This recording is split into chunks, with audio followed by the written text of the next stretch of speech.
2 plus 2 equals 4. In all places and for all time, 2 plus 2 equals 4. But why? What does math tell us about the nature of reality?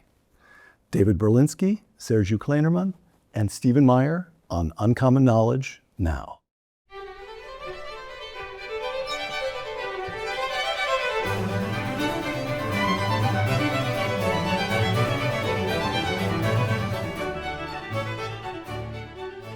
Welcome to Uncommon Knowledge. Recording today in Salzburg, Austria, I'm Peter Robinson. David Berlinski has taught math, philosophy, and English at universities including Stanford, Rutgers, the City University of New York, and the Université de Paris. I hope you like that pronunciation, David. Perfect. He is the author of books including 1, 2, 3, Absolutely Elementary Mathematics, and his forthcoming volume, The Perpetual Rose. A native of Romania, Sergiu Klainerman is a professor of mathematics at Princeton. In his own words, his current interests include the mathematical theory of black holes, more precisely their rigidity and stability. I'm reading these words without having any idea what they mean, and the dynamic formation of trapped surfaces and singularities, close quote. I'll ask you to explain a little bit of that, maybe, Sergiu. The director of the Discoveries Institute Center for Science and Culture, Stephen Meyer, started his professional life as a geophysicist. He returned to school, earning a doctorate from Cambridge in the history and philosophy of science. He has established himself as one of America's leading thinkers in intelligent design. His most recent book, The Return of the God Hypothesis. David, Sergiu, Steve, welcome. In The Return of the God Hypothesis, Steve's latest book, he argues that 3 relatively recent developments suggest that science needs to return to some notion of the transcendent. And these 3 developments are the Big Bang, the fine-tuning of the universe, and the discovery of DNA. After reading Steve's book, a certain very accomplished, well-known mathematician took Steve aside and said, "You only named 3 developments that suggest a transcendent mind. There's a 4th. Sergiu, what did you mean by that? Well, first, I should say, Steve talked about developments, and mathematics is forever. I mean, has been around for thousands of years, so it's not quite fair to compare.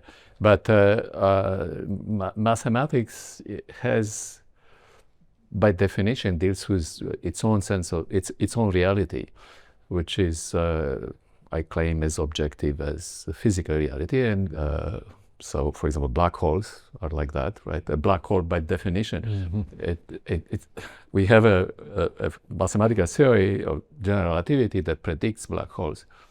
But by definition, a black hole cannot be seen. So, nevertheless, we can assert its existence. Why? Because general relativity is a consistent theory. So to take this, black holes scare the daylights out of me. We'll come back to black holes, I'm sure, but my mind already hurts. It's just when hearing about your work on the rigidity. All right. In layman's terms, which is to say for me, 2 plus 2 equals 4 is real.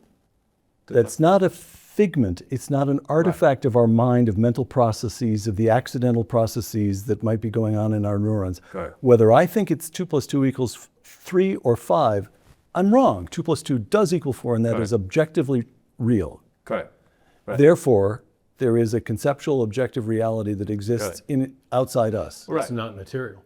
That's not material. And this is actually a big deal. David shrugs. Yeah, of course it's a big deal. I mean, 2 plus 2 equals 4 is an interesting example, but you can derive that by a logical inference from still more fundamental ideas, which is an exciting and interesting fact all its own. You don't have to begin by affirming 2 plus 2 equals 4, there I stand, I can do no other. You can say, I've derived that from still more primitive conceptual items. But when you go back and back and back and back, and you ask about the initial assumptions, the axioms of a system about arithmetic, there is no additional defense that you can offer beyond the consistency of the whole, which is a very interesting position to find oneself. So I'm going to quote to you from your book. Nothing one, better. 1, 2, 3. I think this is I'm hoping this is the same point, because that will indicate that I have actually understood you. Quote, neither the numbers nor the operations they make possible permit an analysis in which they disappear in favor of something more fundamental. It is the numbers that are fundamental. They may be better understood, they may be better described, but they cannot be bettered.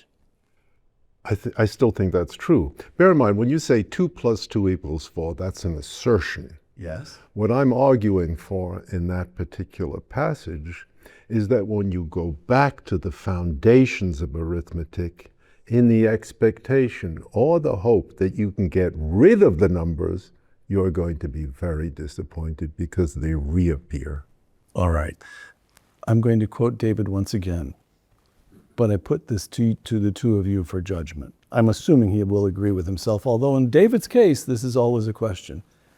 Again, from his book 1, 2, 3, quote, across the vast range of arguments offered, assessed, embraced, deferred, delayed, or defeated, it is only within mathematics that arguments achieve the power to compel allegiance. No philosophical theory has ever shown why this should be so. It is a part of the mystery of mathematics. So you argue from some philosophical point that derives from Aristotle and has seemed straight, but I can still say, I'm not persuaded. But when you say to me 2 + 2 = 4, I have to, of course you're right about that. Is that the point? I can speak to this from the standpoint of someone who's worked in the natural sciences and as a philosopher of science. The natural sciences provide empirical or observational evidence in support of conclusions. And scientists will evaluate particular theories or hypotheses by comparing their explanatory power or their predictive power. But the logical form of those arguments does not render a deductively certain conclusion. You, in the best of cases, will make an inference to a hypothesis which provides the best explanation. Hang on 1 second, right? Just distinguish deduction from inference for us. So a deductive argument will start with a major premise. All men are mortal. A minor premise, some fact about the world. Socrates is the man. Socrates is a man, and then a conclusion. Therefore, Socrates is immortal. Right. Okay? And if the premises are true and the reasoning is valid, then the conclusion can be affirmed with some kind of with certainty. But in the natural sciences, you start with facts that you've observed about the world, and you want to infer from those facts to either some kind of generalization, that would be an inductive argument, or to some sort of causal process that might explain what you're seeing around you. Those arguments are typically characterized as abductive, the kind of detective reasoning that we enjoy when we watch detective shows, Columbo or someone's trying to figure out who done it. And so those abductive and inductive inferences, when you examine the logical forms, turn out not to give you certainty. They may give you plausibility, they may give you comparative plausibility, where one theory is very much better than another, but they don't give you the kind of certainty that mathematics alone and mathematical logic can give you. This is why a good scientist will never say any more than, the theory is XYZ, and on the best evidence it holds up for now. Whereas a mathematician feels perfectly confident in saying, I've proven, we've proven it, yes, we have a proof. Right. We don't say proof in science. The mathematicians, however, are better than we. When you say you prove something, you mean it. Yes. All right. Okay, so go ahead. It could be wrong, but somebody will show it to me that it's okay. Yeah. So if this brings us to Sergiu's article in Inference, a magazine that you edit, David. The article is entitled Reflections on an Essay by Wigner. Now, Eugene Wigner, I have to set this up, was a 20th century mathematician and physicist. In 1960, he wrote a famous essay, The Unreasonable Effectiveness of Mathematics in the Natural Sciences. Wigner noted his surprise that mathematics, which after all goes on in our minds, should prove so useful in describing and even predicting aspects of the physical world. Okay, can you give me a couple of examples of this? I mean, when I think to myself, wait a minute, so I have a dream in the middle of the night, I wake up and it turns out it was untrue. But if I do a mathematical equation and I wake up, it's still true. Well, Sergiu wrote a brilliant essay And what he showed was that you can start with very simple mathematics and build up to more and more and more complex forms of math, essentially deductively. And then those complex forms of math, take the calculus, take differential equations, they map beautifully onto the physical world to describe actual processes that are taking place in nature, so that they provide very precise descriptions of things that are going on in nature. And what Wigner is alluding to is the mystery that this, or the puzzle this induces for a lot of physicists. Why should the math that we have developed through a series of deductive steps, effectively from our own reasoning, map so beautifully to processes that we sometimes haven't even observed yet? And David has a number of great examples in 1, 2, 3 of mathematical structures that were developed well before they had any application to physics, but then later were crucial, and maybe he should speak to that. Yes. Well, I mean, it's not, Eugene Wigner raised a very interesting point, and people have been discussing it. If you look at theoretical physics, the great structures, Newtonian mechanics, general relativity, quantum mechanics, you can't do it without a lot of mathematics. You just need a whole lot of mathematics. And Wigner raised the question is, we need mathematics to do quantum mechanics, but we don't need entomology. How come the bugs don't figure in quantum mechanics, but the numbers and the complex numbers do? And that is a rewarding and a provocative question, but we don't have to turn to quantum mechanics. There's a glass here, there's a glass here, one glass. How many glasses are in front of you? 2. From where do you derive that assurance that there are 2 glasses in front of you? It's not a physical observation, because nothing in the physics of the situation reveals the fact that 1 and 1 are 2. That is something someone would think that's additional. Now we can break that all down into smaller steps, and that's what logicians have done in the 20th century. They've shown us that the method of proof can be decomposed into very small steps. In fact, so small a computer can execute them. And the initial assumptions can be made so general, in fact so general that they encompass all of mathematics, as in set theory, or category theory for that matter. But we are in all this in a rather an awkward position. I happen to be looking out at a beautiful alpine lake now, and just imagine we see somebody on the other shore who begins walking across the water without any assistance whatsoever. He's just walking one step in front of the other, and he's crossing the lake toward us.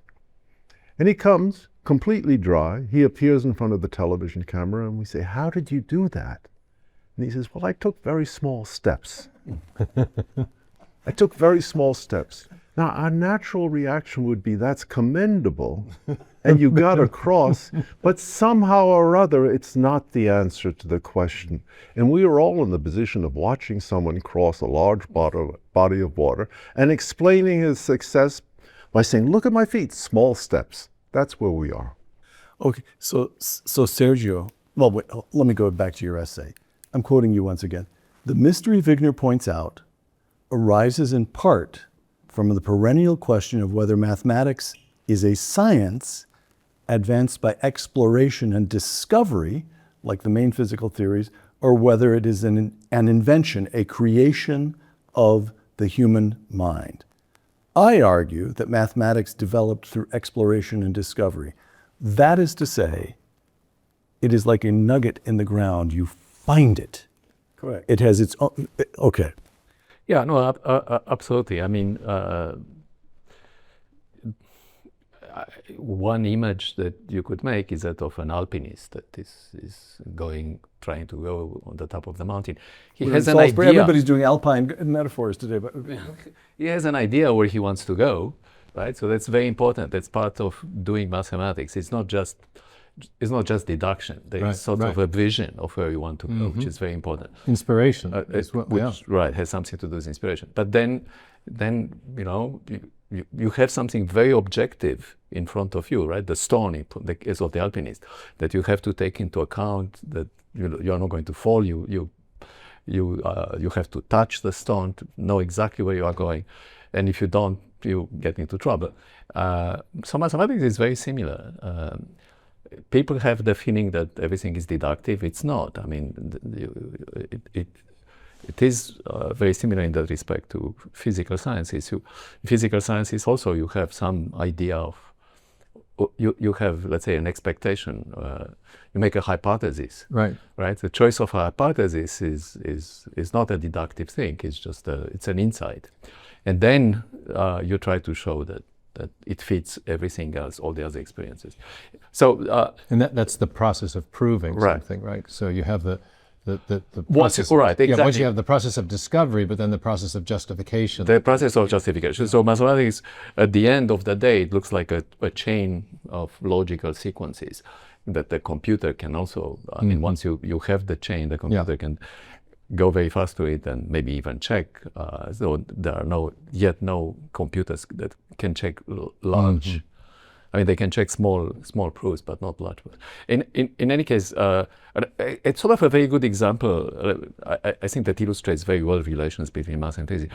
Take geometry. So the geometry was the first really theory of the physical world, right? I mean, it's what it describes. We're going all the way back to Euclid. Is that what you? It goes back, right? So Euclid obviously tried to make sort of mathematical statements out of, but it's a physical theory without doubt. Euclidean geometry is a physical theory.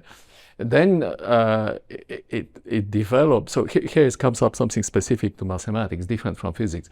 Mathematicians can take a theory and then develop based on very different criteria than a physicist will do. So they are interested in problems because they are beautiful, or because they feel that it will lead to certain understanding of something else.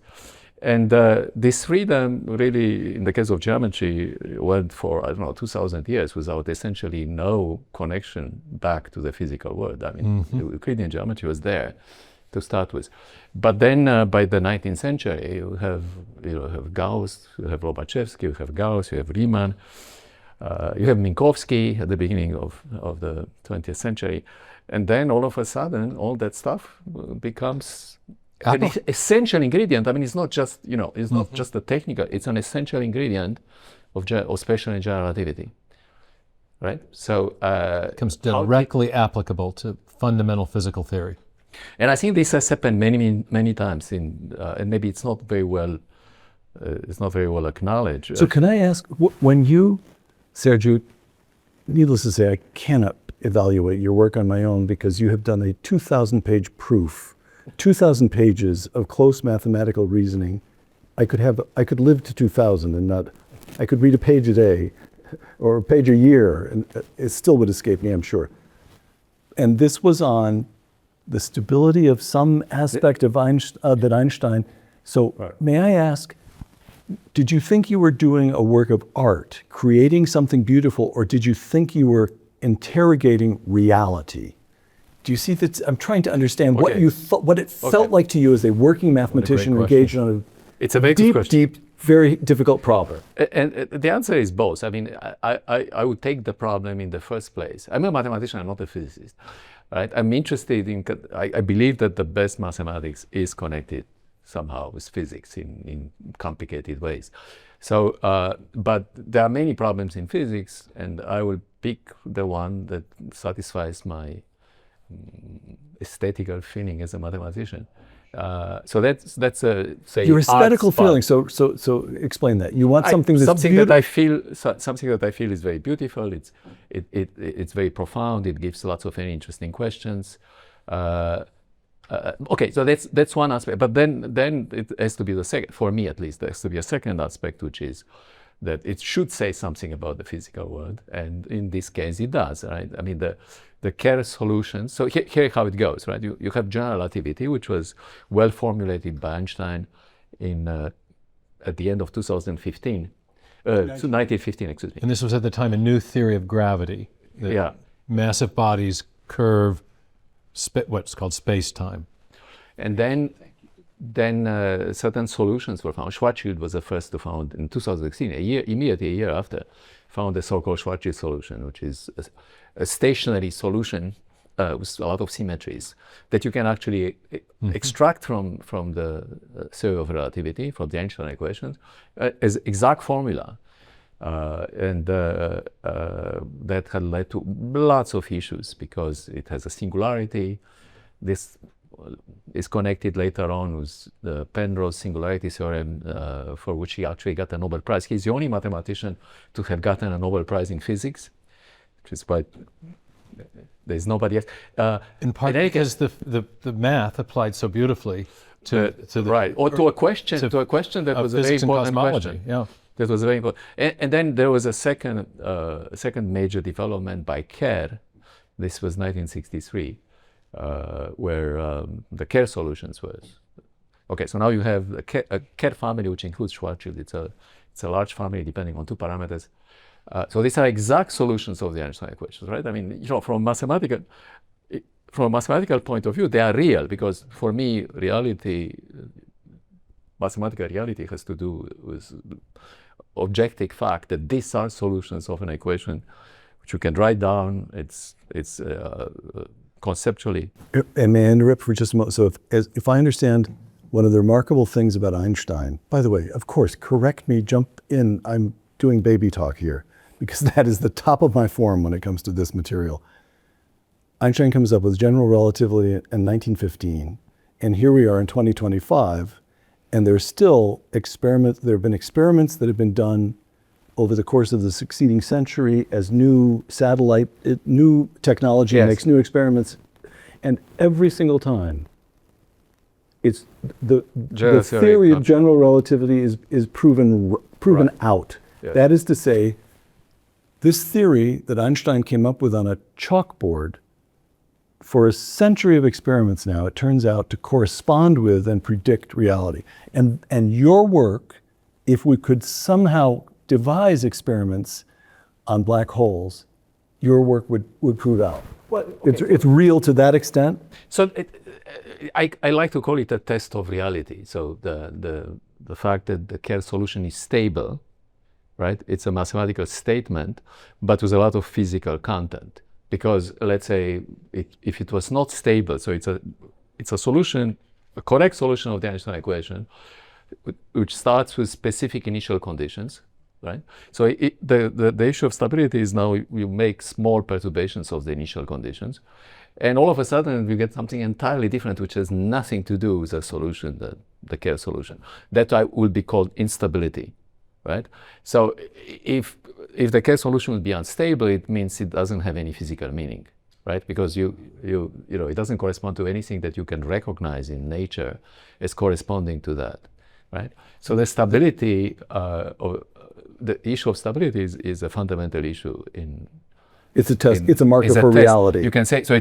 I call it a mathematical test of reality. But notice what's going on here, yes, Peter. Please. So interesting. Explicate for us. Well, I'm just from a philosophical point of view here, is that there's a deep assumption that which is mathematically consistent, coherent, stable, is going to give us a guide to physical reality, as if there's a rationality built into the physics that somehow matches the rationality that's at work when we're doing this type of advanced mathematics. And so that's the Wigner mystery. Why does the reason within match the rationality of nature external to us, the reason without? All right, so now we move into territory. I'm already in over my head, but I continue swimming.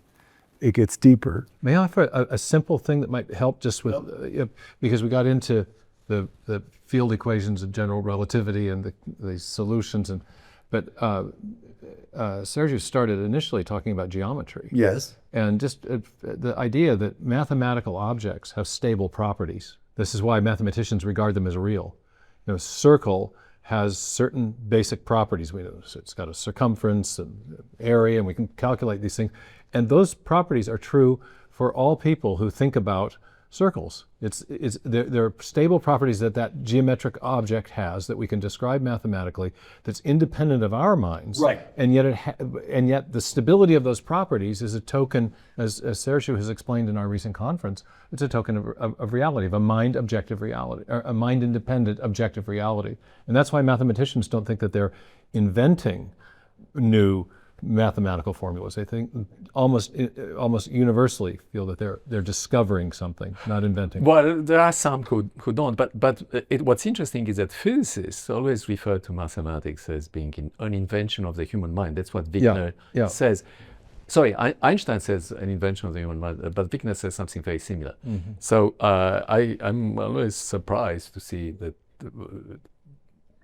Einstein felt he invented the general. No. Einstein feels that mathematicians invent things, right? So He actually called it a free creation of the human mind. right?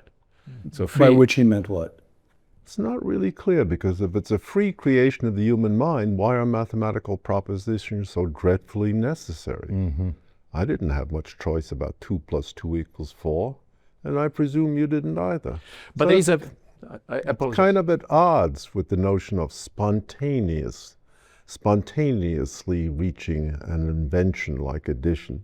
It doesn't seem to be an invention at all. But I have a reason why physicists do that, because, and I doubt that Newton would have said that. No. It's a modern physicists who are materialists. They do believe that there is just matter, and everything, the mind including, has to be determined somehow. But they by can't matter. be right about. Okay, so But this Peter, goes- notice this goes up- what's in the dialectic here. The mathematicians who are doing the math, that are developing the math, typically believe that they are discovering something that is real and independent of their minds, not inventing something like an internal combustion engine or. Exactly. I mean, any invention has to have a starting point, right? So it means that before that starting point, that mathematical fact did not exist, right? Pythagoras' theorem was not true before Pythagoras discovered it. It's kind of ridiculous. But how can anybody how can there must be complexities here. I'm sure there are complexities I'm not grasping, but 2 + 2 = 4 is true for me, it's true for you, it's true for David. No matter how perverse David may be feeling at any given moment, it's still true. It's true, and it has been true for all time. Therefore, there is something, doesn't that just put a stake in the heart of materialism right there? Something exists outside us. Something, we can call it reason, we could call it Platon. Okay, so let's go to Plato. If I understand this much, in the Republic, Plato draws a distinction between the intelligible world. The sensible world is what we can see and touch. And the intelligible world is that which is intelligible to us, but Access to the intellect. that we can Mind. access through the intellect. Okay, and so that's where he places his ideal forms. There is a circle out there. There is a triangle out there. Plato says it does have an independent existence, but he seems to suggest that there's a realm of ideal forms someplace out there. Aquinas comes along 1,500 years later and says ideas exist in minds. And something that is true for all of us and for all time, that is intelligible but immaterial, exists in the mind of God. David? Yeah, maybe. David was never more David than in that very moment. I can't make any sense of the discussion so far. That's my problem. There is a problem to which Wigner was calling attention, which is a real philosophical problem. That is, if mathematics is essential for every physical theory, it cannot be the case, unless it's a trivial explanation, that there is a physical theory that physically explains mathematics. I mean, if a man proposes to catch a carp by baiting his hook with a carp, he's engaged in a trivial pursuit. He has the carp. If we need a physical theory that includes mathematics to explain mathematics, we no longer have a physical theory. We have a physical and a mathematical theory. And that's the dilemma, I think the deep dilemma to which Wigner is calling attention. There are certain principles we'd like to hold on to. It's part of the cultural imperative. We'd like to hold on to this fundamental idea the world is physical. We live in a physical world. I'm not saying this is a commendable idea, I'm saying it's a cultural imperative because it seems so reassuring. Look, we're faced with imponderables. The basic fact, the thing is a material or a physical object. It is very inconvenient culturally and intellectually to come to the conclusion that in order to understand that physical object, we need a whole lot of non-physical facts about mathematics. And in order to explain a whole lot of non-physical facts about mathematics, There is no conception of a physical theory without mathematics that can do the explaining. So we're left in the position that if mathematics is as useful as Sergei and Steve says, and they're absolutely right about that, it's useful in daily life, there is something fundamentally wrong with our idea of the world as a physical system. Exactly. It's something cannot be right. Something has to give.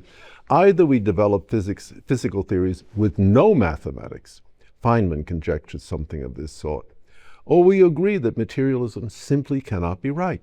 One of the two, but something has to go. But physicists, until now at least, have not given up on the idea of physicality or materialism. So that's an issue. But they're not reckoning with the dilemma that David just described, I think. And not me. I mean, that dilemma has been in the literature for at least 50 years or 60, even 100 I don't years. understand. All of you bright people, if something's been in the literature for half a century, which essentially is a stop sign, saying, wait a moment, wait a moment, wait a moment.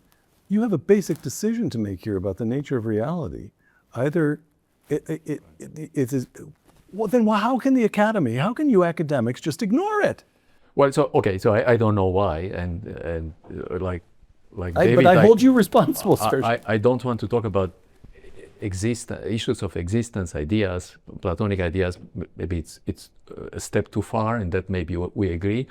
But I have a operational definition of reality. So reality is consistency of representations of a particular object. I mean, that's true in physics and that's true in mathematics. Mathematical objects are real.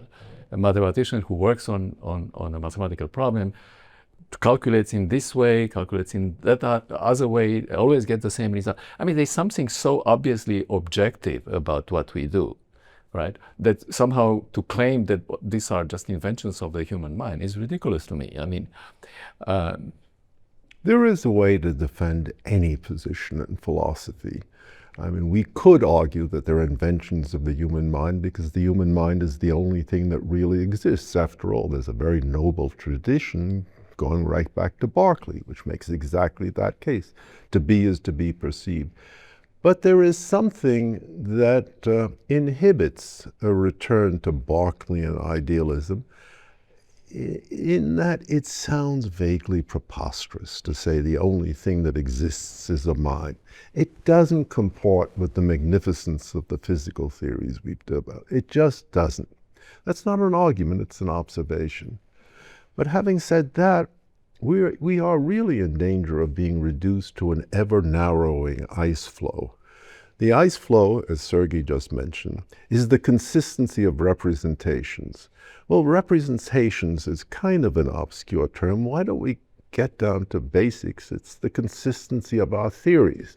Well, what is a theory? Well, we can provide an answer to that. A theory is kind of a large group of sentences. And what are sentences? They're things that make certain kinds of assertions that can be true or false. And if they're consistent, that is about as good as we can get in terms of the credibility and commendability of a theory. So we're reduced now on our ice flow to saying, well, we have a representation or a theory about the physical world, and it's consistent. But when we examine it, we find out it is not a physical object.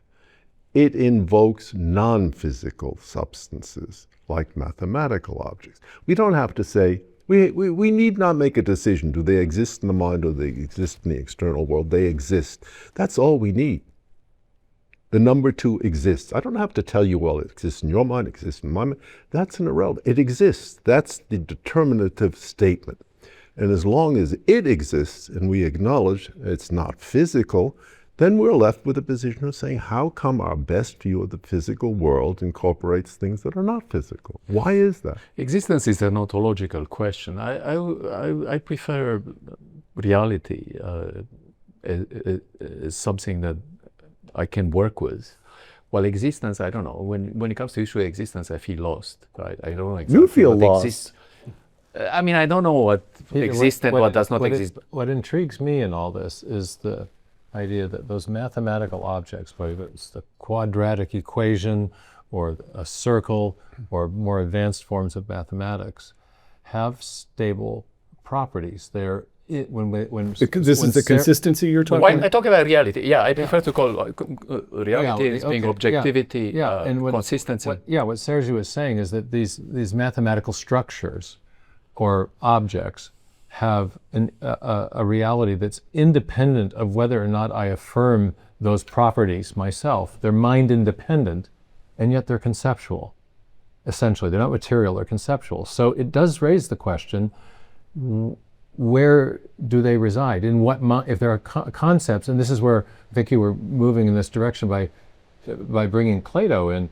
Plato had the idea that there are conceptual realities that exist in some sort of heavenly realm, but Aquinas' critique of that was that doesn't make any. That's not consistent with our experience. Ideas exist in minds, and so if there are these objective properties of of mathematical structures that are independent of our minds, and if these mathematical structures are themselves conceptual, it implies not that they're floating around someplace, but they originate or reside fundamentally in some transcendent mind. That's the theistic take. So Steve says on the mathematical realism. Steve says math exists in the mind of God, and Sergio says, "No, don't bother me with that. I'm a working mathematician. All I need is a piece of chalk and a blackboard." Well, an operational definition of reality, right? And the notion that somehow everything that's real, it's physical, doesn't make sense to me because mathematical objects are also real.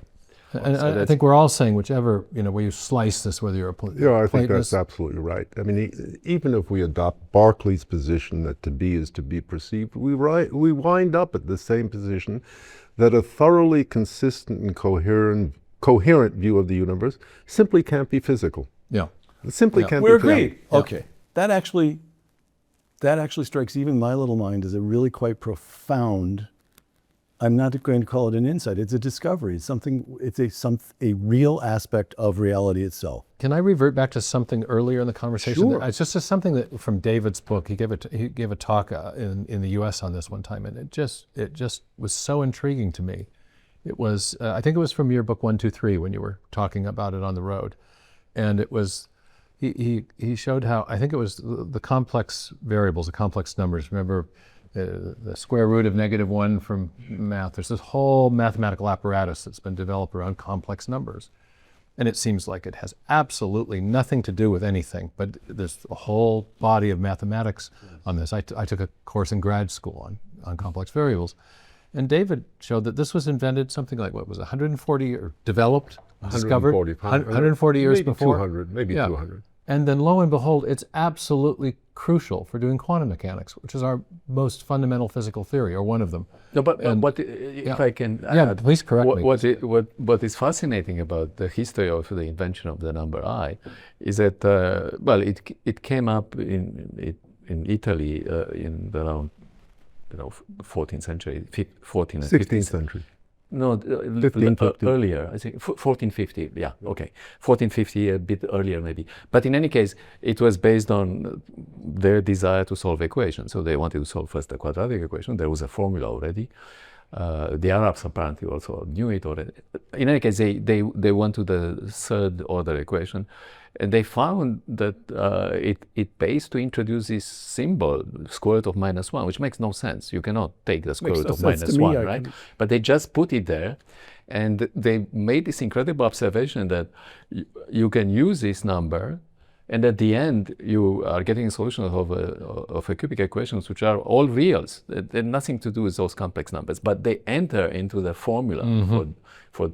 So this was quite an amazing thing, right? So then little by little they got used to this using square root of -1, and at some point in the 19th century it was even made more formal. It was given a geometric definition of square root of -1, and you have complex numbers and complex functions, and then the enormous amount of applications came out of it. So square root of -1 is obviously real. It existed before it was discovered by Kant. There's a very interesting. I made a basic mistake after. in ninth grade. When they introduced negative numbers, I stopped paying attention. Negative numbers have nothing to do with reality, but I was wrong then. Peter, it's not negative. These are complex numbers, the square root of -1. The negative numbers are -1, -2. Think of debts.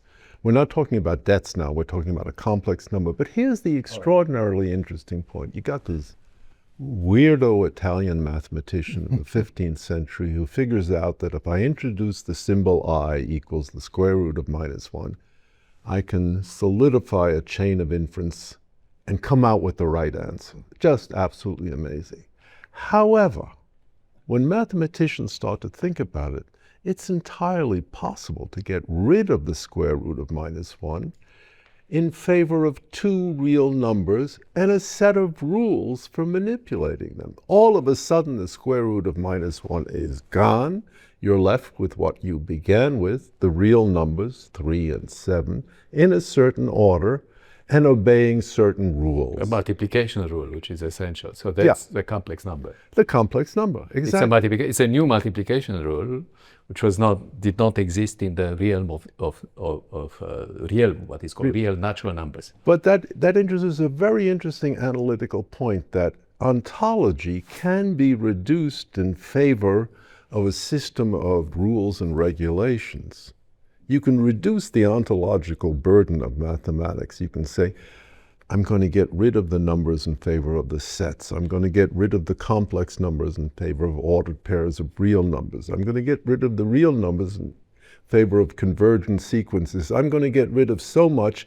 But as you reduce the burden of ontology, you increase the burden of your regulations. So you actually never get to the point where mathematics appears from nothing. You never get to that point. Like a biologist... Ontology just being the affirmation of what's really true, something substantially real. I mean, biologists love to say life comes only from life, 19th century biology. It's obviously true. Life comes only from life, and how it might not come from life is an utter mystery. But it's also true that language comes only from language, and it's additionally true that mathematics only comes from mathematics. These seem to be processes with which we have a good deal of experience, which have no point of origin. There is no place in which mathematics originates, there's no place in which language originates, and there is no place in which life originates. They may well be fundamental features of the universe itself. But nevertheless, mathematics has a history. So in this article... But right. it's infinite in the past. Right. I mean, it's a human. So there is something human about mathematics. There's a history of our discovery, but not a history to the realities. Exactly. That we are discovering. The way we discover. Precisely put. Yeah. Right. Okay. David, this is you in a recent, this is a conversation you had, I think, with Steve in Cambridge. I'm going to quote a passage. Hold up a finger. Could this finger be a different color? Yes. Could it be slightly longer? Yes. Could it be crooked? Yes. But could it ever be anything other than one finger? No. The number is obligatory. The number is something the finger essentially has. Close quote. All right. So now we're in the realm of Aristotle and the difference between essence, essential properties and non-essential and properties. Accidents, Yes, essential exactly. properties and accidents. Explain this. Well, I feel as though I'm tiptoeing You're doing around. pretty well, Robinson. All right. So numbers represent an essential aspect of reality. That's a big deal. Well, it's a very general statement. I much prefer, God forgive me for introducing Heidegger. I much prefer his formulation. Heidegger, there are very interesting passages in his work, I admit it. And he says, look, when we look at objects, we cannot separate the oneness of this glass from the object itself. But we can change the color, we can change the shape, it'll still be the same object. But we can't say this one object could have been two. That just doesn't go. So when we talk about physical objects, and we're only talking now about physically realizable objects, their mathematical aspects are essential to them. What holds for numbers also holds for shape. We don't have to do what Eugene Wigner did and say, look at quantum mechanics and the remarkable fact that Hilbert spaces require the introduction of complex numbers. No, just look at the glass.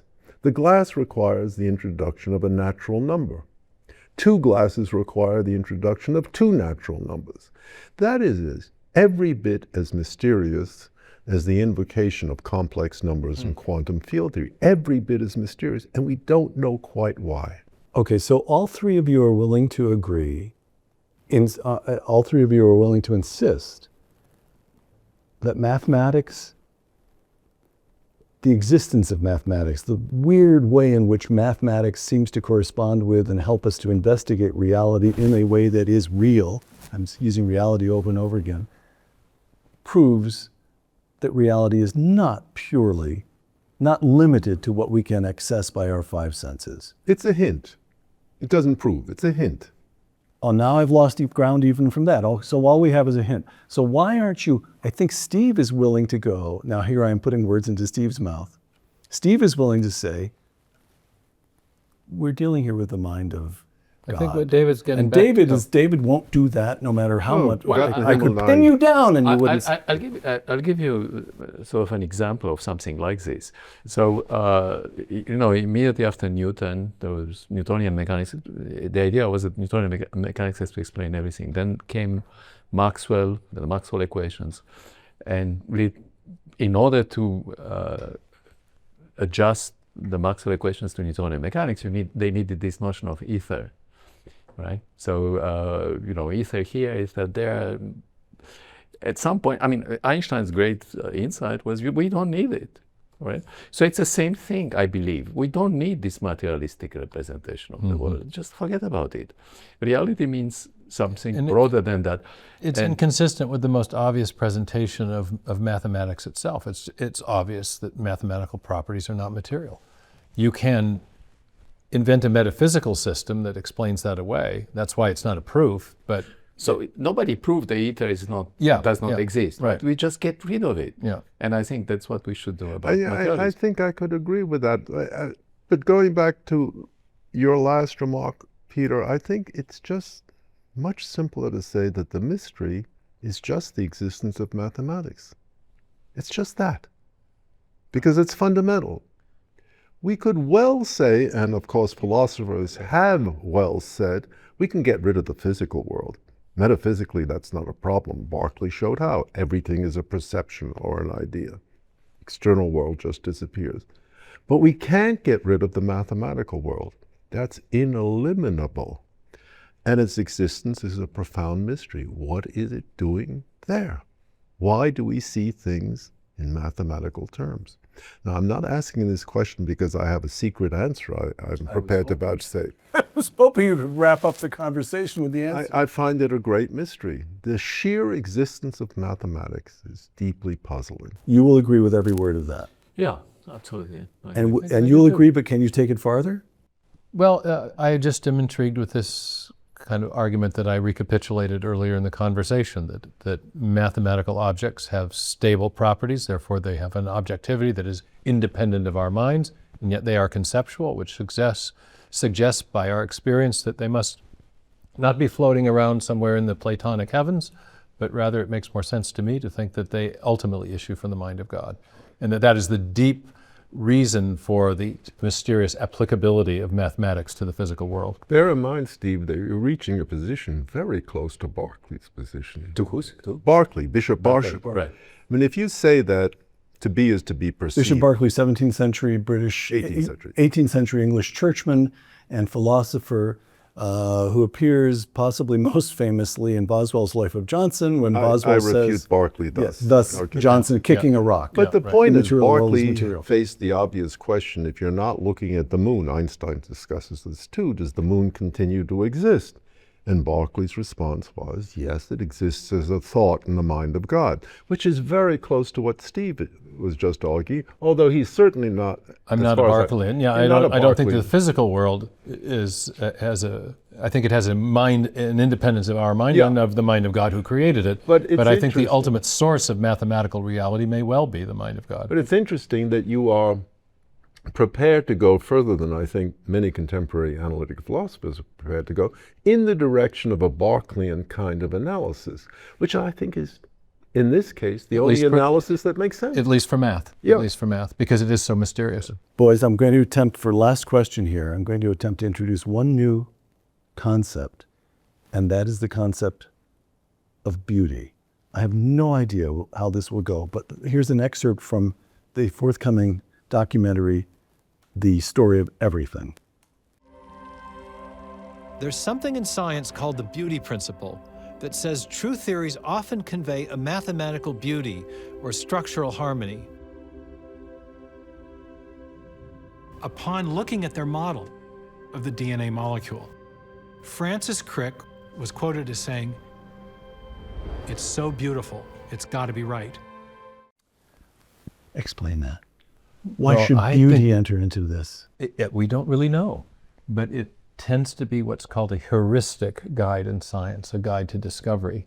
And in the section of the film that follows, there were maybe perhaps even more trenchant comments from a couple of the physicists who were saying how often their perception of mathematical beauty had been a guide to discovery. I think it was Paul Dirac who first said that it's more important for the theories to be beautiful than to have them consistent with the data, because eventually, because we can be mistaken about how we're perceiving the data, but there is an assumption that there's something mathematically beautiful about reality itself. Intelligibility. Dirac was mesmerized by I'm sorry, who was? Dirac, Paul Dirac. Did I said Dirac? Yeah, Dirac was mesmerized by. And you said a moment ago, when you were choosing projects on which to work, I think you used the word, is it elegant? Is it beautiful? Aesthetic. Of course. So why is that? Why? The Kerr solution is an incredible object. I mean, really beautiful. I mean, yeah. Are we on another But mystery beauty- here? An aesthetic mystery? Beauty plays a fundamental role, of course, in the way we choose problems, but also in the way we are guiding ourselves towards truth. I mean, towards a solution of a problem. Somehow we reject arguments which are contrived, which are not beautiful. We don't call them beautiful. Yeah, I mean, it's mysteriously true. And physics, of course, is full of such examples. Maxwell, the way the Maxwell equations were discovered, it was first Faraday who had the three laws of electromagnetism already discovered experimentally. That's right. And then, but he was not a mathematician at all. So he just left it there and just stated the laws. And it was Maxwell who realized that if you put those statements within mathematics, there is a lack of symmetry. Sort of guided him towards a fourth one, which led to electromagnetism. So And all of the technology of the modern world. Beauty? Right, Maxwell, with Maxwell. Yeah. Your comment upon beauty? Yeah, I'd like to hear from these guys, because, I kind of reserve that for my tailors.